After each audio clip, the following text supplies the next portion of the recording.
имрӯзҳо пандемияи COVID-19 тамоми кишварҳои ҷаҳонро фаро гирифта, сабабгори хисороти зиёди ҷонию молӣ гардидааст. ин намуди беморӣ дар ҷумҳурии Тоҷикистон низ ба қайд гирифта шуда, тамоми тадбирҳои безараргардонӣ ҷиҳати пешгирӣ ва паҳншавии он аз ҷониби ҳукумати мамлакат андешида шуда истодааст. вале мутаассифона дар ҷомеаи мо ҳастанд нафароне ки аз чунин вазъияти ба амаломада бевиҷдонона истифода бурда, арзиши лавозимоти тиббӣ аз ҷумла дастпӯшак, ниқобҳои тиббӣ ва намудҳои гуногуни дорувориро бо нархи даҳчанд гарон ба фурӯш мегузоранд. дар доираи баргузории амалиёти шартӣ таҳти унвони дорухона, кормандони раёсати вазорати корҳои дохилӣ дар шаҳри Душанбе давоми як рӯз 5 ҳолати ба таври сунъӣ боло бурдани арзиши доруворӣ ва дигар лавозимоти тиббӣ аз ҷониби фурӯшандаҳои дорухонаҳои пойтахт, ҳамзамон ба фурӯш гузоштани маводи доруворӣ муҳлати истифодаашон гузашта, без сертификати мутобиқати сифат дар ҳолати ғайрисанитарӣ омода намудани дастпӯшак ва либосҳои тиббии муҳофизатиро ошкор намуданд. чунончи дар таърихи 4 майи соли ҷорӣ тахминан соати 22:30 зимни гузарондани чорабиниҳои оперативии ҷустуҷӯӣ аз ҷониби кормандони милитсияи пойтахт шаҳрванд Бойбобоев Ёдгор Абдухолиқович соли таваллуди 23 майи соли 1993 сокини шаҳри Душанбе ҳангоми ба фурӯш баровардани лавозимоти тиббӣ бо арзиши сунъӣ боло бурдашуда дар дохили автомошинааш тамғаи Lexus рақами ба қайдгирии давлатии 8787 RX01 дастгир карда шуд. дар идомаи чорабиниҳои тафтишотӣ ҳангоми аз назаргузаронии манзили истиқоматиаш дар суроғаи ноҳияи рӯдакии ҷамоати деҳоти Зайнабобод як қатор лавозимоти тиббӣ ба таври худсохт омода шуда мусодира карда шуд.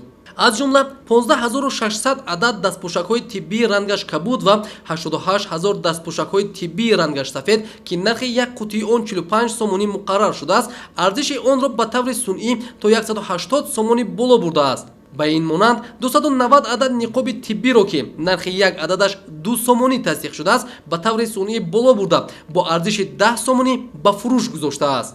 ҳамчунин аз манзили зисти номбурда 59 адад айнаки тиббӣ, 10000 қутии холӣ бо навиштаҷоти сабр барои ҷойгир намудани дастпӯшакҳои тиббӣ, 50 адад қутии бахил, 1000 дона чӯбчаи тиббӣ барои маҳлулгирӣ мусодира гардид ки арзиши маводҳои тиббии мусодирашударо ба таври сунъӣ чандин маротиба боло бурда ба фурӯш мегузоштааст.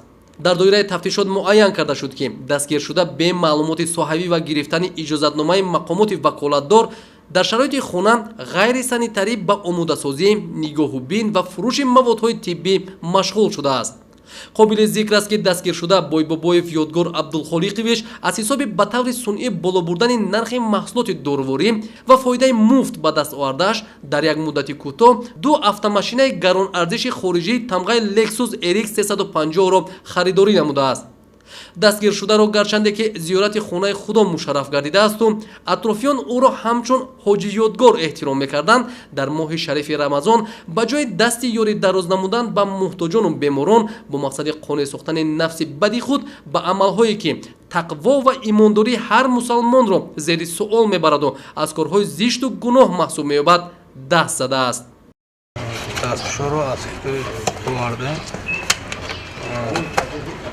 Inaş adını inaş adını. Adına giren onu da ne anladı? Bunlar tayyor olmuş. O misal onu gamavları peş çilpan sınıf frohtemozı 155 sonuçta geldi. дар идомаи амалиёт кормандони милитсияи шаҳри Душанбе шаҳрванд Алиев Файзулло Алиевичро дастгир намуданд ки ӯ низ бо истифода аз вазъияти аз ҳарвақта бештар ниёз доштани аҳолӣ ба маводҳои тиббӣ арзиши маводҳои дорувориро худсарона 4-5 маротиба баланд бардошта ба фурӯш мегузоштааст. масалан номбурда ҳангоми ба фурӯш баровардани доруи Арбидол ки нархи як капсулаи он 40 сомонӣ муқаррар шудааст, арзиши онро ба таври сунъӣ боло бурда дар вақти фурӯш бо нархи 250 сомонӣ дастгир карда шуд. ғайр аз ин номбурда 91 адад ниқоби дуфилтраи 20 сомонӣ арзиш доштаро 40 сомонӣ ва 19 адад хилъати тиббии 110 сомонӣ арзиш доштаро 220 сомонӣ ба фурӯш гузоштааст. шумо бигӯед ки ҳамин доруи Арбидол 2 моҳ пеш чӣ қадар арзиш дошт? 2 моҳ пеш охиромбод 54 сом 57 сом фурӯхтам. خوش нархи ҳозираш чӣ қадар аст ҳозираш кадом 2 соли 20 соли 30 та 2 соли 50 соли бурон. метавон хулоса кард ки барои чунин афроди манфиатҷӯ саломатии миллат ягон арзиш надорад. чунин нафарон манфиати шахсии худро аз солимии аҳолӣ боло гузошта бо истифода аз вазъият манфиатҳои худро пиёда месозанд. чунин кирдори ғайриинсонии афроди манфиатҷӯ беихтиёр мақоли гур сӯзаду дег ҷӯшадро ба ёд меорад. дар вазъияте ки пандемияи COVID-19 дар баробари кишварҳои пешрафтаи ҷаҳон аз ҷумла дар Тоҷикистон ба қайд гирифта шудааст, дасти кӯмаку ёрмандӣ дароз кардан ба ниёзмандону беморон нишонаи олии инсониро ифода мекунад. аммо дар моҳи шарифи рамазон ба ҷои чунин амалҳои хайр бо истифода аз фурсат ва эҳтиёҷоти мардум ба маводҳои тиббӣ нарху навои онро ба таври сунъӣ чандин маротиба боло бурдан гувоҳи беимониву бевиҷдонист.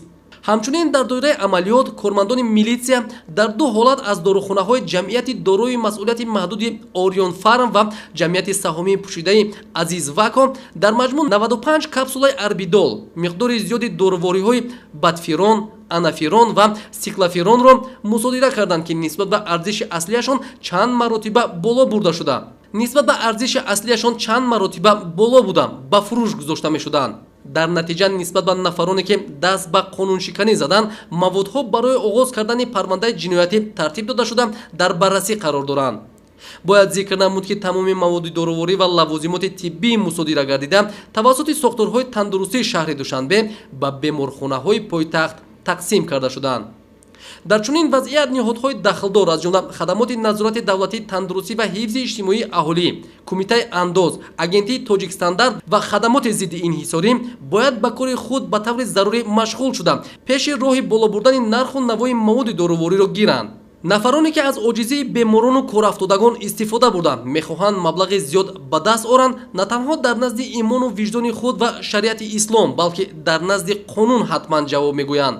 баргузории амалиёти шартии дорухона аз ҷониби кормандони раёсати вазорати корҳои дохилӣ дар шаҳри Душанбе бо мақсади ошкор намудани ҳолатҳои ба таври сунъӣ ва худсарона боло бурдани арзиши маводи дороворӣ ва лавозимоти тиббӣ дар ҳудуди пойтахт идома дорад.